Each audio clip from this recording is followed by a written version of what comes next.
Hello, everyone. I'm both Brutal Commentary, and today I'm going to be breaking down our next matchup for UFC Qatar. In this one, we have Ryan Loder taking on Ismail Naurdiev. So, this one, you have a battle of first not debuting guys, which is the first one so far this card, but a clash between two fighters with very different styles. For Ryan Loder, you have the all-American wrestler with good power in his hands. Like I said, solid wrestling, grappling overall. Slash the Ultimate Fighter winner of season 31. Taking on Ismail Naurdiev, a more well-rounded tactician, more so a striker than he is a grappler, but has very good speed and aggression.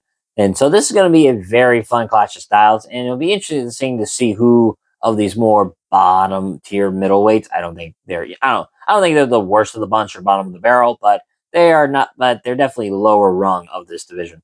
Let's see. But I'm very intrigued to see how their styles match up. Without further ado, let's break down their styles. For Ryan Loder, he's a pretty tough and gritty fighter. 7-2 as a pro. Currently 1-1 in the promotion. He defeated Robert Valentine to win the Ultimate Fighter, and then most recently lost to Azamat Bakoyev this May. Loder's game is grounded in his strength and his ability to control the pace of his grappling.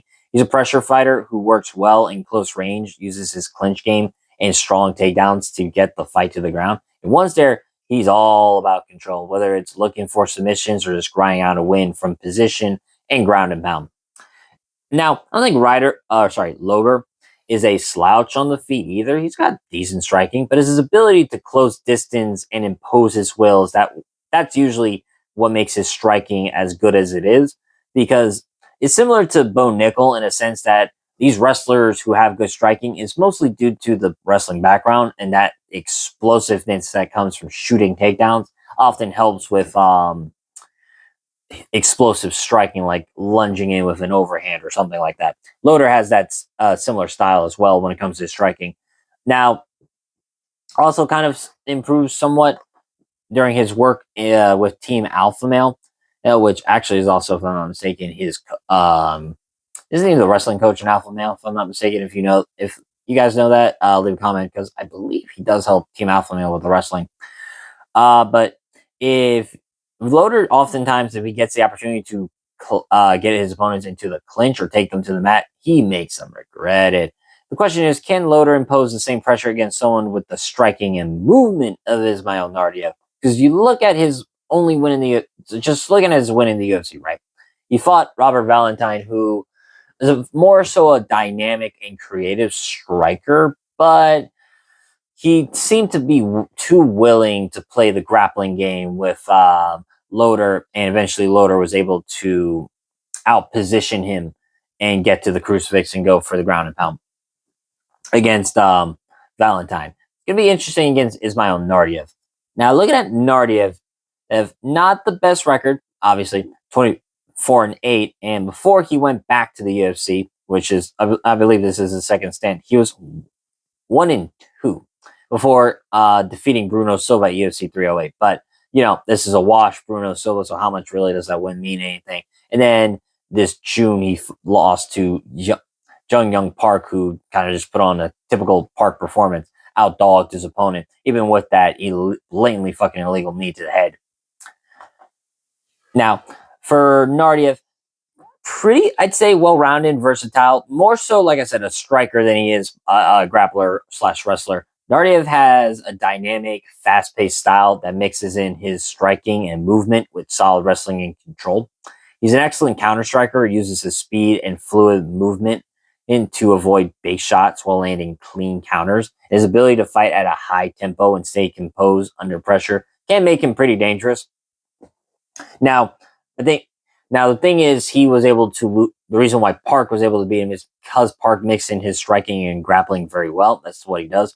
Plus, that while Naurdiev can fight at a high tempo, if he is the one dictating the pace, his cardio is pretty good, as typical with high-paced fighters like him. But if he's the one getting pressed backwards and fighting off the back foot for too long, then Naurdiev does start to gas, it seems. Now, where Naurdiev really stands out, like I said, is his striking. It is his bread and butter. He's fast, technical, and always keeps his opponent guessing. He mixes up his strikes well, using everything from a clean jab to kicks to keep the distance.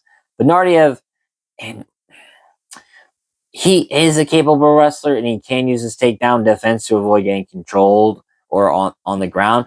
But really, who? Really not. I don't know, man.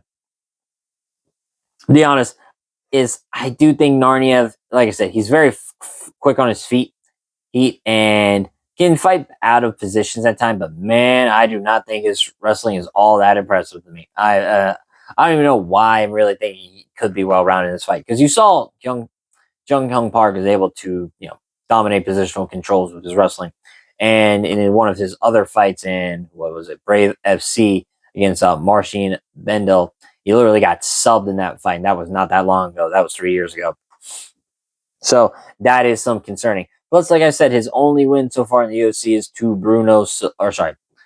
his first win in the UFC in the second stint is a Bruno Silva who just didn't look like he wanted to be there, honestly. And like looking at Naurdiev's other UFC run, right?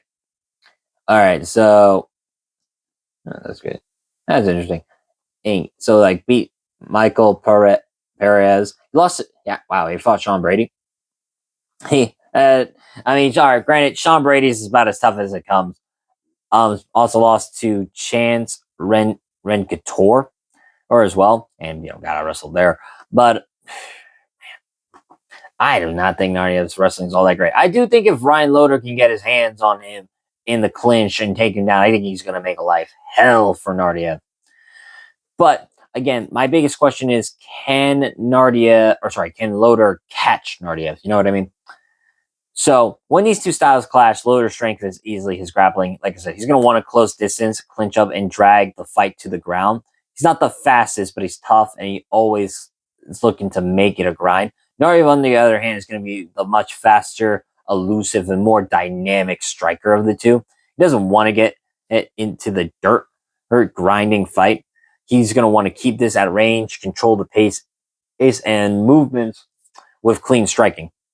The big question here is, can Loder close the distance and get Naurdiev to the ground? If he does, Loder can make things very difficult for Naurdiev, as Loder is very strong enough to dominate the clinch, and once the fight gets to the floor, Naurdiev is going to have a lot of trouble getting back up, because Loder has good positional wrestling, and especially that crucifix position.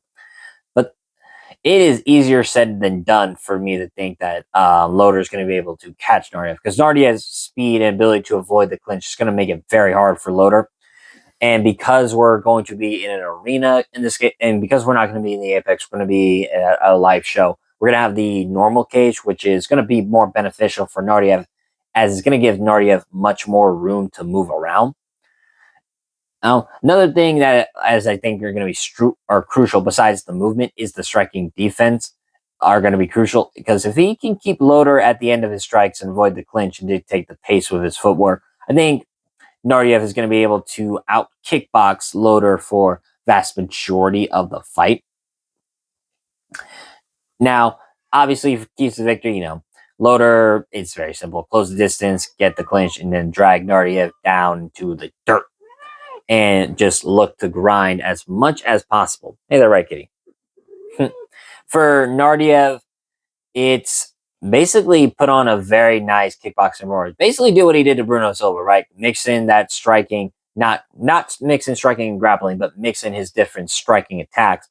Specifically good kicks from range, good close range punches as he closes distance, and then strikes off the break. Like, say if Loder is able to get the clinch and Naurdiev is able to defend it. Good strikes from the clinch, like that elbow off the break, knee to the gut, and then back away. There's going to be, I think, Naurdiev's best ability to win this fight. Now, who I think take this? While I think Ryan Loder has potential with his grappling pressure, I just think Naurdiev has too many tools in his arsenal. His speed, movement, and versatility will make it very difficult for Loder to close the distance and land those takedowns. And Naurdiev is a fighter who thrives when he controls the pace, and I see him able to do that. I just think Loder is a little too much of a plodding fighter. I think he's going to be just a bit too slow at times in this fight. And while, like I said, if he gets his hands on Ismail Naurdiev, he's going to run him through the dirt. But I just simply think Naurdiev is going to be too elusive, too fast, and I think he's going to make Ryan Loder look a little too slow in the fight. So once again, I'm picking Ismail Naurdiev, and I think I'm going to pick him to win via decision in this one. I don't really see him getting the knockout. Ryan Loder is pretty tough, and his only loss via finish was to Azamat Bakoyev, who does hit like a truck. You're relentless today, I'm kidding. So like I said, once again, I'm picking Ismail Naurdiev, and I'm going to pick him via unanimous decision. I just think his speed and footwork will keep Ryan Loder at bay. He'll be able to outpoint him with his striking over the course of 3 rounds.